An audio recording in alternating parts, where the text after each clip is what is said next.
What's up? Oh, I'm just compiling all the top sports scores, news, and odds so I can make the very best bets. Me too. BetOnline.ag. Join today and receive your 50% welcome bonus at betonline.ag.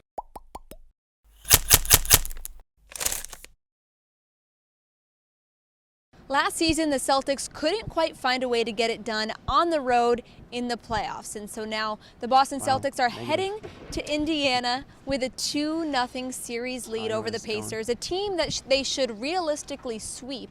Do you think their struggles on the road are going to follow them into this season and into this series? No, absolutely not. Oh, wow. Okay. 2 words. Kyrie Irving is in this series. He wasn't in the series in Milwaukee. Things would have been very different if he was in that series against the Bucks. And I think that's been the difference. That's what we saw at TD Garden, you know. Of course, it was the other guys that made the big plays. Jason Tatum made big plays, and Gordon Hayward hit a big shot, and Al Horford made a big stop. But Kyrie Irving put them in that position, you know. Those 30-plus points put the team in the position to close out the Pacers, and I think whether it's here or on the road, we've seen what Kyrie Irving can do in the second half of games, completely change the outcome. I see the same thing happening. I think the Celtics should be able to sweep them, and I think it's really important for them to at least come very close. I think they should sweep. My hesitation on saying they will doesn't really have to do with last year's playoffs, more so than it has to do with just this year's team. Like, these guys have shown that they can't string together long win streaks. You know, I think they did maybe 1 or 2 decent win streaks this year, but they tend to come up short on the road. And then when they don't play well for a game, it seems to spiral, and that translates to another loss, and another, and here we are. Now we're back in Boston. It's tied 2-2 all of a sudden. I'm not ready to say that's going to happen. I'm just not ready to say. Right, that would be tough. I think they should sweep the Pacers, but I'm just not ready. I need to see it to believe it. The reason I think that the Celtics will turn it around and get road wins against this team is simply because they're playing the Pacers. The Pacers aren't that good. I would go on a limb. I would go on a limb to say they're the worst team in the playoffs in the Eastern Conference. I mean, Pistons. Look at how even like. I just that Pacers fan? They're the best. They have no one. They have no one who's a guaranteed bucket when games are on the line, and so player by player. Larry Bird could start for this team. The Celtics are so much better than them.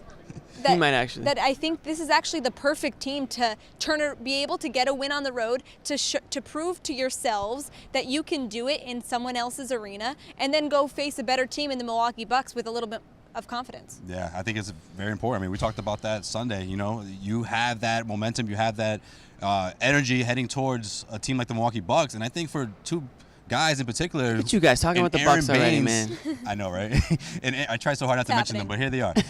Between Aaron Baines and Al Horford, they need that rest. Whether it's a couple of days here and there, like, it's going to go a long way, because think about it, that's not going to happen again. You know, they're going to go the max against a team like the Bucks. If they're to go forward even beyond that, we're talking 6-7 game series. So this is the only time they can sort of squeeze in a few days of rest. I know everyone is waiting to see what Marcus Smart or what's going to happen in a couple of weeks, but I think the Celtics can't really think about that right now. They have to think about what they have now, and those 2 big guys are not only important for this series, but they're even more important against the Bucks. You need those guys down low, and rest will help, especially someone like Aaron Baines. You're going to need them against a long team like the Bucks if it gets to that point. I'm not going to talk about the Bucks right now. If Indies, okay, they're down 0-2, but they've been in both games. They had a lead late in the 4th quarter here, and if they're playing in Indy at a tough place to play with the fans, you can't tell me that a small Indy lead isn't more likely to grow in Indy than it would be here in Boston. So I'm not ready to count them out yet.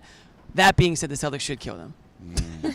What if Larry Bird goes to the game in Indiana and then they win both games? There we go. Then I'm going to say I told you so. If Larry Bird's in the building for game 3 and 4, then okay. They're a lock. They're a lock to tie this series up. This segment is sponsored by betonline.ag. Head to clnsmedia.com/win. Enter promo code CLNS50 for 50% cash back on your first deposit. And let's talk about real quick Al Horford and Aaron Baines. They're important in this series. We've talked about it time and time again. On Wednesday night in Game 2, Al Horford was a game-time decision until a couple what were minutes the symptoms? Before we won't get into it. He didn't feel quite well on Tuesday night, felt a lot better Wednesday morning, and then ended up playing 37, 39 minutes in between there. He didn't have a ton of production on offense. He didn't score a bucket until the 4th quarter, but when he got going, he was so imperative, made a huge defensive stop in the final minutes when right after Jason Tatum hit the go-ahead 3 and then Hayward put it out of reach for the Pacers. But Al Horford, Aaron Baines need to play meaningful and a lot of minutes for the Celtics to get it done on the road. Yeah, absolutely. I mean, Aaron Baines, in my opinion, he's nowhere near 100%. I mean, I think it's obvious. I think everyone knows that. What Al Horford means to this team, especially defensively, I mean, not only did that kill the momentum for the Pacers, but it jumpstarts the offense. It jumpstarts the transition, between the Celtics and the Pacers. Nate McMillan talked about how important it is for them to defend the transition against the Celtics. And when you have someone like Al Horford who's creating stops, can not only run the floor when he has to, but can also jumpstart your fast break. He's that important. Yeah, it feels like Baines is definitely playing with some injuries. It's like one of those hockey things where as soon as their season ends, it's going to be like Baines is down to have surgery, repair torn quad or whatever. He's like on a minutes restriction, but they're not going to say that. Look at him after every game in the locker room. Every part of his body is wrapped in bags of ice. Yeah.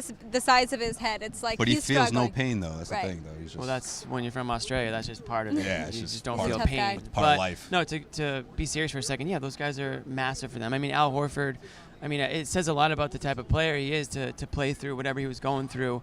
And yeah, if you look at the box score, you're gonna say, oh, what did he even do tonight? But if you watch the game later on in that game, in that fourth quarter, just a massive stop right here. And it really just kept the momentum going in the Celtics' favor. So, kudos to him for toughening it out, and hopefully he can get over whatever bug's going through his system by Friday. Game 3 on Friday night. Check out all of our coverage on CLNSmedia.com heading up to the game, and subscribe to our YouTube channel at CLNS Media.